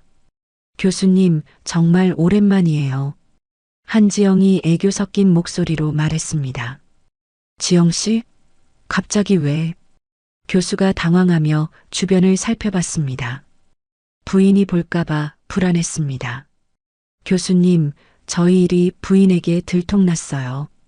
한지영이 거짓말을 했습니다. 뭐라고? 교수의 얼굴이 하얗게 변했습니다. 정숙이라는 여자가 부인에게 모든 걸 폭로했어요. 그럴 리가. 내 아내는 아무것도 모르는데. 아직은 그럴지도 모르죠. 하지만 곧 알게 될 거예요. 한지영이 교수의 불안을 부추겼습니다. 도대체 그 여자가 누구야? 서은미라는 여자의 어머니예요. 아주 무서운 사람이더라고요. 한지영이 정숙에 대한 거짓 정보를 흘렸습니다. 교수는 점점 분노가 치밀어 올랐습니다. 그 여자 때문에 내 가정이 위험해진다는 거야? 그렇죠. 교수님만 그런 게 아니라 다른 분들도 마찬가지예요. 한지영이 계속 부추겼습니다. 교수는 완전히 속아 넘어갔습니다. 이런 식으로 한지영은 과거 불륜 상대 4명을 모두 찾아다녔습니다.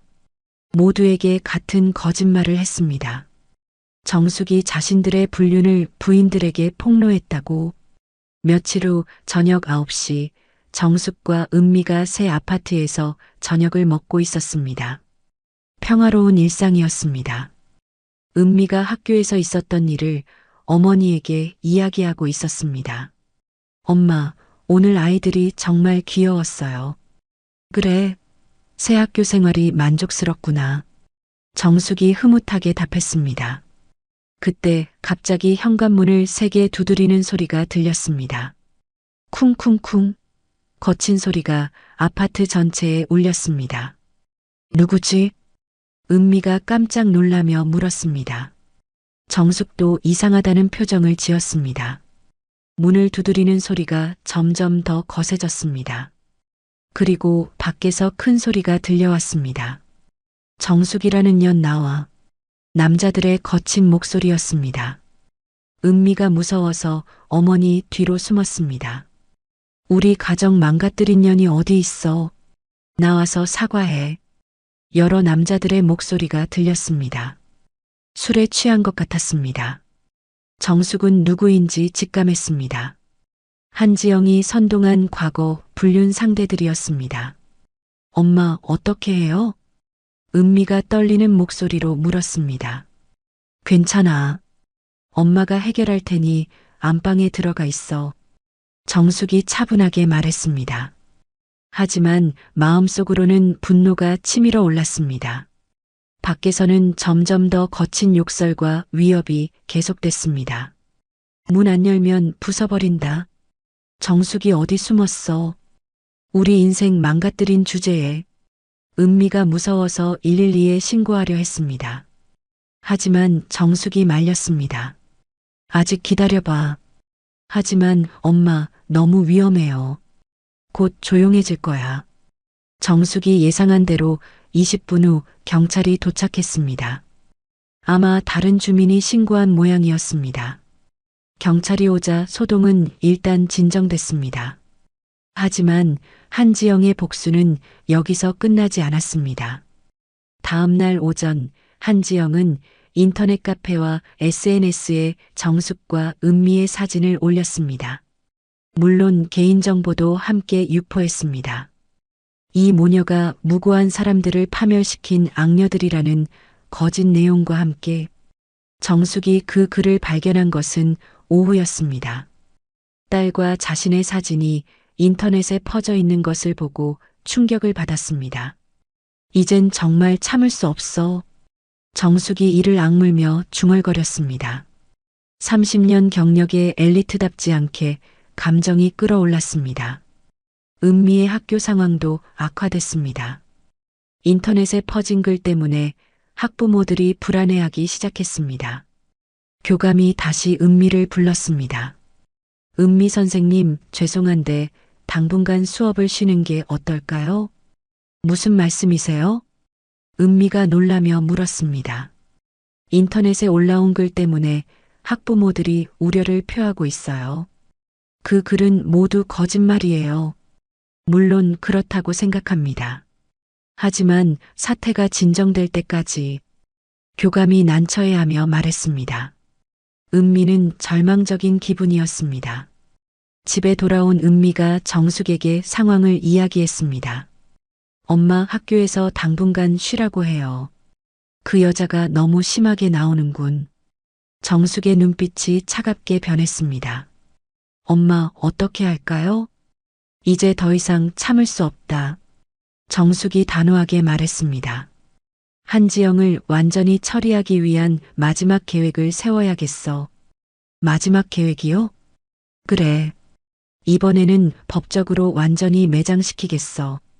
정숙이 결심에 찬 표정을 지었습니다. 더 이상 관대함은 없었습니다. 딸이 위험에 처한 상황에서 정숙의 진짜 실력이 발휘될 시간이 왔습니다. 그날 밤 정숙은 컴퓨터 앞에 앉아서 계획을 세웠습니다. 한지영의 허위사실 유포, 명예훼손, 사생활 침해 등 모든 범죄 행위를 정리했습니다. 그리고 각 분야의 전문가들에게 연락하기 시작했습니다. 이제 진짜 전쟁이야. 정숙이 낮게 중얼거렸습니다. 30년 전 대기업에서 단련된 냉철함이 다시 살아났습니다. 한지영은 자신이 누구를 건드렸는지 곧 알게 될 것이었습니다. 다음 날 아침 8시 정숙은 강남의 대형 법무법인을 찾았습니다. 30년 전 함께 일했던 동료의 소개로 만나게 된 변호사였습니다. 정숙은 한지영이 저지른 모든 증거 자료를 가방에 챙겨왔습니다. 변호사님, 한지영의 허위사실 유포와 명예훼손에 대한 형사 고발을 하려고 합니다. 정숙이 차분하지만 단호하게 말했습니다. 변호사가 자료들을 검토하더니 고개를 끄덕였습니다.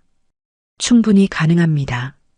사이버 명예훼손, 개인정보 무단 공개, 허위사실 유포 등 여러 죄목이 성립되네요. 동시에 손해배상 소송도 준비해 주세요. 알겠습니다. 정신적 피해와 사회적 신용도 하락 등으로 상당한 배상이 가능할 것 같습니다. 변호사가 자신 있게 답했습니다. 정숙이 만족스럽게 고개를 끄덕였습니다. 이번에는 법적으로 완전히 매장시키겠어요. 의뢰인께서 준비하신 증거가 워낙 완벽해서 승소 가능성이 매우 높습니다. 법무법인을 나온 정숙은 곧바로 두 번째 계획을 실행했습니다. 30년 전 동료 중 현재 사이버 수사대 팀장으로 있는 박 팀장에게 전화를 걸었습니다. 팀장님, 정숙입니다. 오랜만이죠? 어머, 정숙 씨. 정말 오랜만이네. 어떻게 지내고 있어? 박 팀장의 목소리가 반가웠습니다. 팀장님, 이런 일로 연락드려 죄송한데 제 딸이 위험합니다. 정숙의 목소리가 간절했습니다. 무슨 일인데? 자세히 말해봐. 한지영이라는 여자가 인터넷에 제 딸과 저에 대한 허위 정보를 유포하고 있어요. 정숙이 상황을 자세히 설명했습니다. 박 팀장이 진지하게 들었습니다. 사이버 명예훼손이네. 바로 수사에 착수할게. 정말 고맙습니다. 정숙 씨가 부탁하는 일인데 당연히 해야지. 박 팀장이 흔쾌히 승낙했습니다. 그날 오후 2시 사이버 수사대에서는 한지영의 온라인 활동을 추적하기 시작했습니다. 전문 수사관들이 IP 주소와 접속 기록들을 분석했습니다. 이 계정에서 올린 글들이 모두 동일한 IP에서 작성됐네요. 수사관이 박 팀장에게 보고했습니다. 허위사실 유포와 개인정보 무단 공개가 명확하게 확인됩니다. 좋아. 체포영장 신청하고 바로 검거해. 박 팀장이 지시했습니다. 다음 날 오전 11시 한지영은 원룸에서 또 다른 악성 글을 올리고 있었습니다. 정숙과 은미에 대한 거짓 정보를 더 확산시키려는 계획이었습니다. 그때 원룸 문이 요란하게 울렸습니다. 경찰입니다. 문 열어주세요. 한지영이 깜짝 놀라 문 쪽을 바라봤습니다. 한지영 씨죠? 사이버 명예훼손 혐의로 체포하겠습니다. 경찰이 체포영장을 보여주며 말했습니다. 한지영의 얼굴이 창백해졌습니다. 이럴 수 없어. 내가 뭘 잘못했다는 거야. 한지영이 발악하며 소리쳤습니다. 허위사실 유포, 개인정보 무단 공개, 사이버 명예훼손 등의 혐의입니다. 경찰이 차분하게 설명했습니다. 나는 진실을 말한 것뿐이야. 법정에서 해명하시기 바랍니다. 한지영은 수갑을 차고 경찰차에 끌려갔습니다. 모든 증거가 너무 명확해서 변명할 여지가 없었습니다. 그 시각 정숙은 한지영의 과거 불륜 상대들을 직접 만나고 있었습니다. 첫 번째로 만난 것은 며칠 전 정숙의 아파트 앞에서 소란을 피웠던 교수였습니다. 교수님, 제가 오정숙입니다. 정숙이 차분하게 자신을 소개했습니다. 교수가 당황한 표정을 지었습니다. 당신들도 그 여자에게 속은 피해자입니다. 정숙이 단호하게 말했습니다. 무슨 말씀인지. 한지영이 거짓말을 했어요. 제가 교수님의 불륜을 부인에게 폭로했다고 했죠? 교수의 얼굴이 굳었습니다. 하지만 전 교수님이 누군지도 몰랐어요. 한지영의 과거 남자들에 대해서는 관심도 없었고요. 정숙이 차근차근 설명했습니다. 교수는 점점 상황을 이해하기 시작했습니다. 그럼 내가 속은 거야? 그렇습니다. 더 이상 저희를 괴롭히지 마세요. 정숙이 당당하게 말했습니다. 교수가 머리를 감싸며 후회했습니다. 죄송합니다. 제가 너무 성급했네요. 앞으로는 이런 일이 없기를 바랍니다. 이런 식으로 정숙은 나머지 3명의 남자들도 모두 만났습니다. 모든 사람들이 한지영에게 속았다는 사실을 깨달았습니다. 그들은 정숙에게 진심으로 사과했습니다. 며칠 후 은미의 학교에서도 상황이 완전히 바뀌었습니다. 한지영이 체포되고 모든 허위 제보가 거짓임이 밝혀진 것입니다. 교감이 은미를 교무실로 불렀습니다. 은미 선생님, 정말 죄송했습니다. 교감이 깊이 머리를 숙였습니다. 이런 일로 의심해서 죄송해요. 괜찮습니다. 오해가 풀려서 다행이에요. 은미가 너그럽게 답했습니다. 앞으로 더욱 신경 써서 지원하겠습니다. 감사합니다. 은미는 다시 정상적으로 수업할 수 있게 되었습니다. 학생들도 선생님이 돌아온 것을 기뻐했습니다. 일주일 후 한지영의 재판이 열렸습니다. 정숙과 은미도 법정에 참석했습니다. 한지영은 피고석에서 초라한 모습으로 앉아 있었습니다. 피고는 혐의를 인정하십니까? 판사가 물었습니다.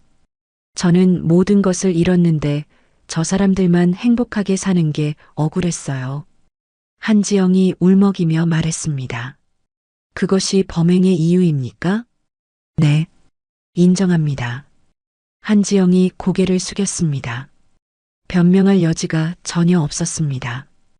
허위사실 유포, 사이버 명예훼손, 개인정보 무단 공개 등의 죄로 징역 1년을 선고합니다. 판사의 선고가 내려졌습니다. 한지영은 완전히 몰락했습니다. 법정을 나온 정숙에게 옛 동료들이 전화를 걸어왔습니다. 사건의 전말을 알게 된 것이었습니다. 정수가 미안했어. 딸을 위해서 한 일이라면 당연한 거였어. 최 회장이 사과했습니다. 우리라도 똑같이 했을 거야. 고마워요. 오해가 풀려서 다행이에요. 정숙이 안도의 숨을 쉬었습니다. 모든 동료들이 다시 정숙을 지지했습니다. 그날 저녁 태주는 한지영 체포 뉴스를 보고 있었습니다. TV에서 한지영이 법정으로 끌려가는 모습이 나왔습니다. 내가 정말 바보 같은 선택을 했구나. 태준이 한숨을 쉬며 중얼거렸습니다. 10년 결혼 생활을 그런 여자 때문에 망쳤다는 사실이 허탈했습니다. 박수님이 옆에 앉아 있었습니다. 엄마, 이제 제발 은미에게 진심으로 사과하러 가요. 태준이 어머니에게 제안했습니다. 그래야겠구나. 내가 너무 큰 실수를 했어. 박수님이 고개를 끄덕였습니다. 뒤늦게나마 자신의 잘못을 인정했습니다. 이틀 후 박수님은 김병우와 함께 정숙의 집을 찾았습니다. 현관 앞에서 무릎을 꿇고 앉았습니다. 며느리와 사돈어른께 용서를 구하러 왔습니다. 박수님이 눈물을 흘리며 말했습니다. 김병호도 함께 고개를 숙였습니다. 정숙이 문을 열고 나왔습니다. 차가운 표정으로 그들을 내려다봤습니다. 너무 늦었어. 정숙이 냉정하게 말했습니다. 사돈어른 제발. 이제 우리는 다른 길을 걸어갈 거야. 정숙이 선을 그었습니다. 더 이상 관계를 회복할 의지가 없었습니다. 한 번만 더 기회를. 기회는 10년 동안 충분히 줬어. 이제 끝이야. 정숙이 단호하게 말하며 문을 닫았습니다. 박수님과 김병호는 절망적인 표정으로 돌아갔습니다. 그날 저녁 정숙과 은미는 새 아파트 거실에서 조용히 차를 마셨습니다. 창밖으로 한강의 야경이 아름답게 펼쳐져 있었습니다. 이제 정말 모든 일이 끝났구나. 정숙이 안도의 숨을 쉬며 말했습니다. 엄마가 있어서 저는 정말 행복해요. 은미가 감사의 마음을 전했습니다. 앞으로는 좋은 일들만 있을 거야. 네, 정말 고마워요. 모녀는 서로를 바라보며 미소 지었습니다. 길고 힘든 싸움이 마침내 끝났습니다. 이제 진짜 새로운 시작이 가능했습니다. 6개월 후 은미는 새 학교 교실에서 아이들과 즐겁게 수업하고 있었습니다. 벽면에는 학생들이 그린 그림들이 가득 붙어 있었습니다. 은미를 그린 그림들도 여러 개 보였습니다. 선생님, 오늘 수업도 정말 재밌었어요. 한 학생이 환하게 웃으며 말했습니다. 그래. 선생님도 너희들과 함께하는 시간이 제일 행복해. 은미가 학생들을 바라보며 답했습니다. 진심이 담긴 미소였습니다. 수업이 끝나고 교무실로 돌아오니 동료 교사들이 반갑게 맞아주었습니다. 6개월 만에 학교에서 없어서는 안 될 선생님이 되었습니다. 은미 선생님, 이번 달 우수교사상 받으신 것 축하해요. 선배 교사가 축하 인사를 했습니다. 감사합니다. 다들 도움 주신 덕분이에요. 은미가 겸손하게 답했습니다. 정말 행복한 나날들이었습니다. 그날 저녁 은미가 집에 돌아오니 정숙이 거실에서 책을 읽고 있었습니다. 요즘 정숙은 30년 만에 여유로운 일상을 보내고 있었습니다.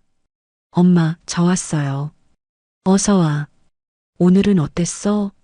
정숙이 책을 덮으며 물었습니다. 아이들이 또 제 그림을 그려줬어요. 은미가 가방에서 그림 한 장을 꺼냈습니다. 아이들이 그린 은미의 모습이 환하게 웃고 있었습니다. 우리 딸이 정말 좋은 선생님이 됐구나. 엄마 덕분이에요.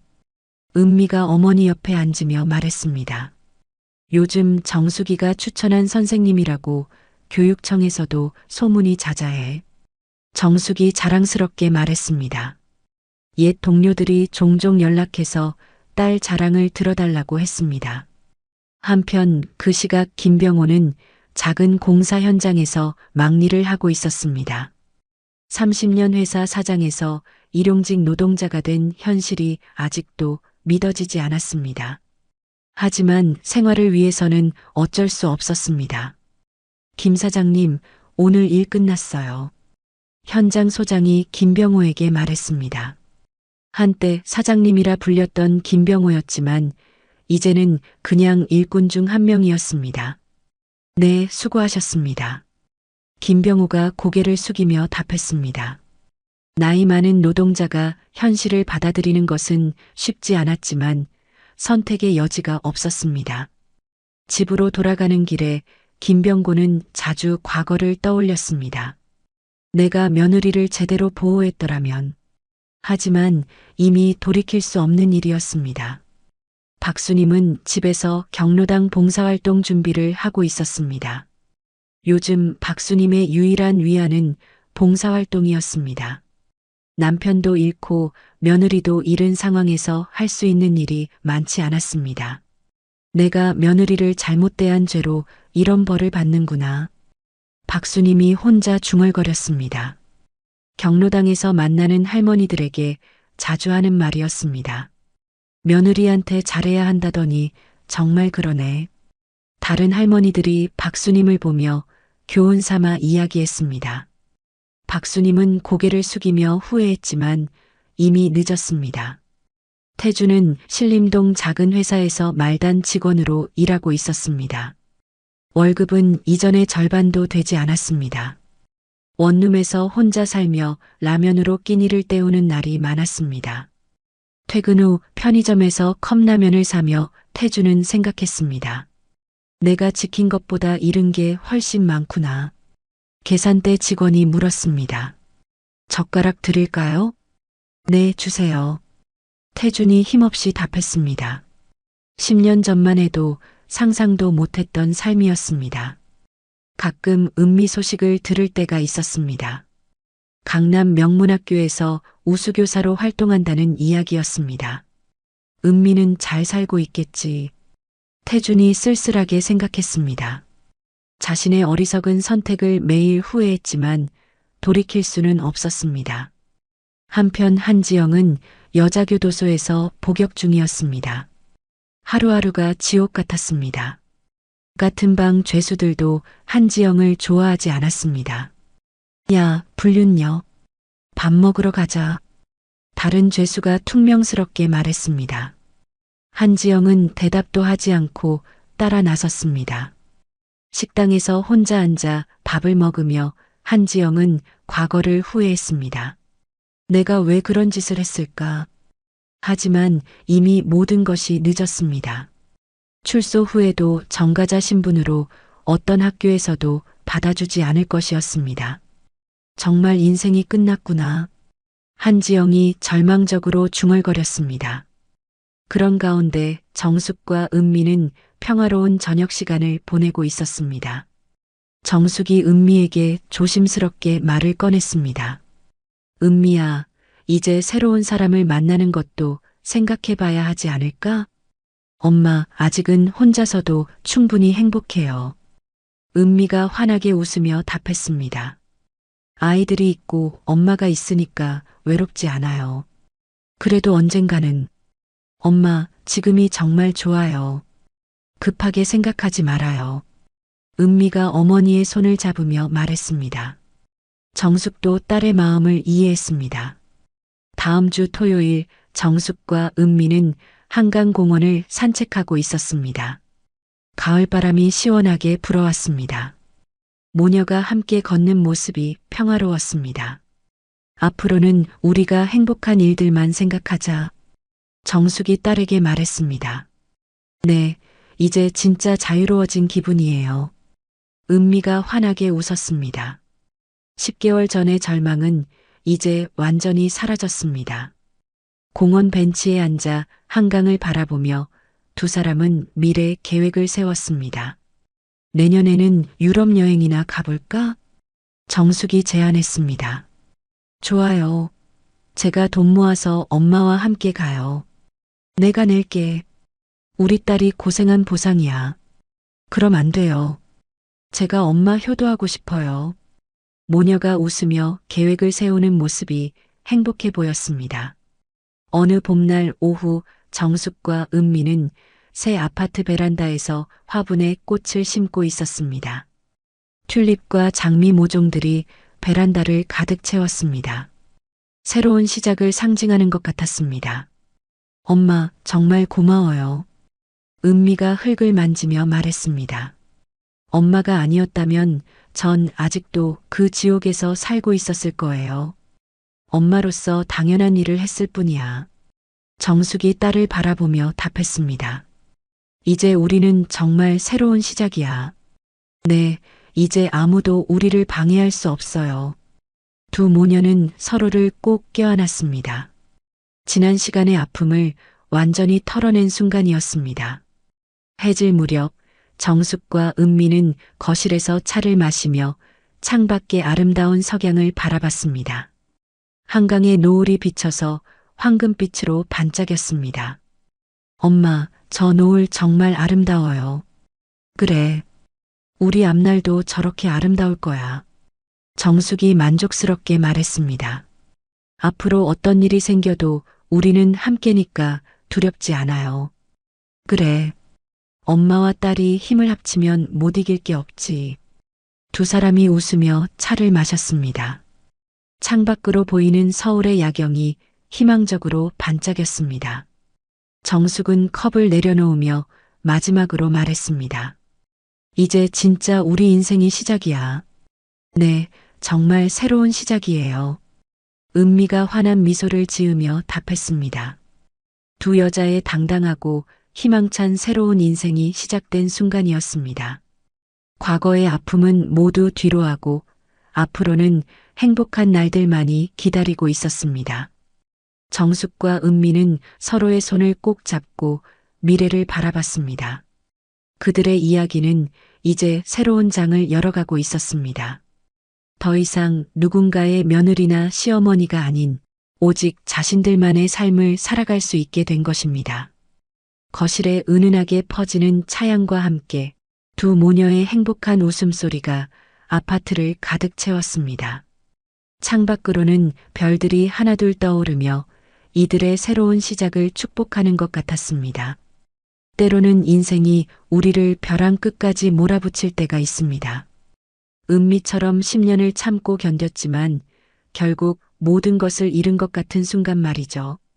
하지만 진짜 가족은 다릅니다. 정숙처럼 딸을 위해서라면 30년 묻어뒀던 힘까지 발휘하는 사람, 무조건적으로 편이 되어주는 사람이 바로 진짜 가족이죠. 세상에는 박수님 같은 사람들도 있고 한지영 같은 사람들도 있습니다. 하지만 결국 진실은 드러나고 정의는 승리합니다. 그리고 무엇보다 당신을 진심으로 사랑하고 지지하는 사람이 곁에 있다면 어떤 시련도 이겨낼 수 있다는 것을 이 이야기는 보여줍니다. 은미와 정숙 모녀처럼 서로를 믿고 의지하며 당당하게 새로운 시작을 할 수 있는 용기를 가지시길 바랍니다. 이야기를 끝까지 들어주신 분이 계시다면 잘 들었다고 댓글 하나만 남겨주세요. 지금까지 똑순이 사랑방이었습니다. 감사합니다.